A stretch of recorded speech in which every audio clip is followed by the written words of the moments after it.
Sulyap-sulyap magpapapansin sa'yo. Umabot sa palitan ng mga mensahe, kilig na kilig ako. Kumusta, kain na, hello, magandang umaga. Ingat ka, pahinga, huwag kang masyadong magpupuyat pa.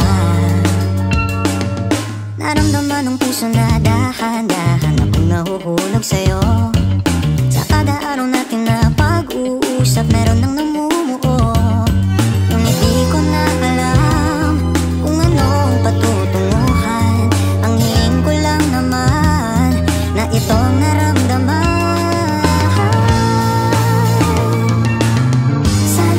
Sana naman ay mapagbigyan na at nang mapakinggan ang tibok ng puso kong sa'yo lang naramdaman ng tunay na kaligayahan.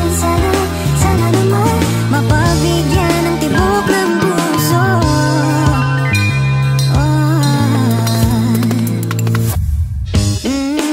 Ngunit biglang katahimikan, wala namang matandaan na nasabi baka sakaling ika'y aking nasaktan.